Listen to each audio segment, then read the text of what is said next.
दोस्तों, आप लोग सुन रहे हैं ओट्स की कहानियाँ। इस कहानी के सभी पात्रों जगह के नाम बदले हुए हैं और इस कहानी का मकसद किसी भी तरह से अंधविश्वास को बढ़ावा देना नहीं है। इसका किसी भी जीवित या मृत व्यक्ति से कोई संबंध नहीं है। यह हॉरर स्टोरी चुड़ैल का प्यार एक गांव दीनापुर की है। गांव के त्रिभुवन काका के पास बहुत सारी गाय थी। वो उनका दूध बाजार में बेचते और उसी से उनकी रोजी रोटी चलती थी। वे रोज सुबह दूध निकालने के बाद गायों को लेकर इस गांव से उस गांव, कभी नदी किनारे तो कभी जंगल में घूमा करते और दिन ढलते ही गांव की ओर निकल पड़ते। दिन भर वे घर से बाहर ही रहते थे, इसलिए भूख मिटाने के लिए लस्सी, सत्तू, कुरमुरा, रोटी इत्यादि अपने साथ ले जाते थे और किसी पेड़ की छाया में खाकर मस्त रहते थे। प्यास लगने पर किसी गांव के बाहर लगी नल, ट्यूबवेल या फिर कुएं से पानी निकालकर पी लेते थे। वैसे ठंडी के दिनों में वो पानी ले जाते थे, लेकिन गर्मी के दिनों में पानी गर्म हो जाने के कारण वे पानी नहीं ले जाते थे और बोर हो जाने पर पुराने गाने गुनगुनाते। यही उनकी दिनचर्या थी और वे इसी में बहुत खुश रहते थे। एक बार की बात है, त्रिभुवन काका बीमार हो गए और ऐसे बीमार हुए कि ठीक होने का नाम ही नहीं ले रहे थे। एक दिन बीता, 2 दिन बीता, लेकिन कोई आराम नहीं हुआ। और उधर गायों का बुरा हाल हो गया था। उन्हें तो सिवान में घूम घूम कर चरने की आदत थी। वे रंभा रंभा कर आसमान सिर पर उठा ली। त्रिभुवन काका की पत्नी पुआल वगैरह गायों को खाने के लिए देती, लेकिन गाय उसे खाना तो दूर देखती भी नहीं थी, मानो अनशन पर बैठ गई हो। उस पर दिन भर खूंटे के इधर उधर घूम घूम कर गोबर से पूरी जमीन कीचड़ कर दी और कुछ तो इतनी सयानी थी कि नाद में ही पैर डालकर खड़ी हो गई। उनका हठ देखकर त्रिभुवन काका बड़े परेशान हो गए। उनकी तो हिम्मत नहीं पड़ रही थी, तो उन्होंने अपने साले के लड़के को बुला लिया। उनका नाम राकेश था। 18 साल की उम्र में ही बहुत ही होशियार था। उसके घर पर भी गाय थी, तो उसे इन सब चीज़ों की अच्छी जानकारी थी। दूध दही खाकर गबरू जवान बन गया था।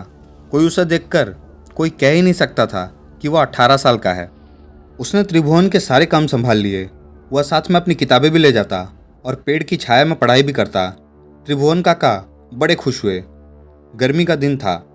खेतों में घास गर्मी की वजह से खत्म हो गई थी और उसे उस इलाके की जानकारी भी नहीं थी। वह गायों को लेकर पास के जंगल में पहुंच गया और कब वह घने जंगल में पहुंच गया उसे पता ही नहीं चला। दोपहर का समय हुआ था।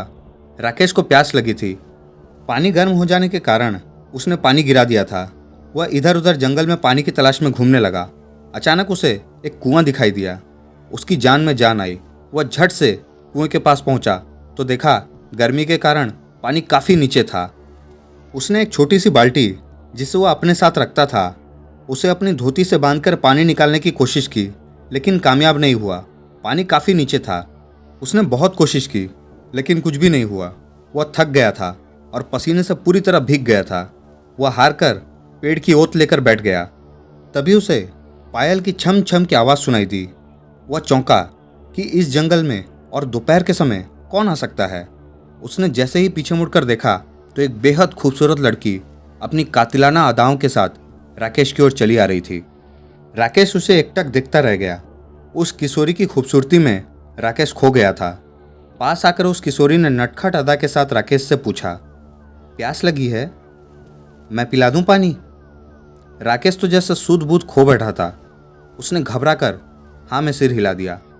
किशोरी आगे बढ़ी और कुएं की जगत पर पहुंचकर अपने दोनों हाथों की अंजुली बनाई और कुएं में झुक गई। राकेश जैसे सम्मोहित हो गया था। उसे कुछ दिखाई नहीं दे रहा था। किशोरी ने पानी निकाला और राकेश की तरफ बढ़ी। राकेश बिना कुछ बोले अपने अपने हाथों की अंजुली बनाकर अपने मुंह से सटा लिया। किशोरी ने अपने अंजुली का जल राकेश के अंजुली में उझलना शुरू किया और राकेश ने उस अमृत रूपी जल को पीना शुरू कर दिया। वह अलग बात थी कि उसके अंजुली का आधा पानी जमीन पर गिर रहा था, क्योंकि अभी भी वह उस किशोरी के चेहरे की खूबसूरती को एकटक पिए जा रहा था। न तो किशोरी के हाथ से जल खत्म हो रहा था और ना ही राकेश की प्यास बुझ रही थी। ऐसा प्रतीत हो रहा था जैसे सदियों की प्यास आज बुझ रही हो। यह सिलसिला करीब आधे घंटे तक चला। तभी किशोरी ने ध्यान दिया कि राकेश पानी कम पी रहा था और उसके चेहरे का रसपान अधिक कर रहा था, तो वह थोड़ा असहज होते हुए बोली, और पिलाऊं क्या कि बस हो गया? राकेश कुछ बोल नहीं सका। सिर्फ ना में सिर हिला दिया। उसके बाद उस किशोरी ने प्यार भरी आवाज़ में कहा, अच्छा मैं चलती हूँ। राकेश अब भी कुछ नहीं बोल सका, सिर्फ हाँ में सिर हिला दिया। वह किशोरी बल खाती हुई जंगल में कहीं गुम हो गई। राकेश कुछ देर कुएं की जगत पर बैठा रहा और फिर अचानक वह उठा और गायों की तरफ चल दिया। लेकिन अब उसकी चाल पूरी तरह बदल चुकी थी। उसके मन में प्यार के अंकुर फूटने लगे थे। गायों को लेकर राकेश घर पहुंचा। आज वह बहुत ही खुश था। उसके मन में प्यार की तरंगें हिलोरे मार रही थी। वह रह रहकर कोई प्यार भरा गीत गाने लगता। उसकी भूख प्यास सब गायब हो चुकी थी। वह एकदम खोया खोया सा रहने लगा। उसे हर वक्त वही पल दिखाई दे रहा था। वह उस खूबसूरत चेहरे को भूल नहीं पा रहा था। उसने रात को खाना भी नहीं खाया और सोने चला गया, लेकिन नींद कहाँ आ रही थी। वह करवटें बदलता और प्यार के तराने छेड़ता। उसे कुछ समझ नहीं आ रहा था कि उसे क्या हो गया है, क्योंकि उसकी भूख प्यास, उसका चैन, उसकी नींद सब उड़ चुकी थी। अचानक उसका दिमाग ठनका और वह डर के मारे कांपने लगा। उसका बदन पसीने से लथपथ हो गया। वह जोर से चीखा।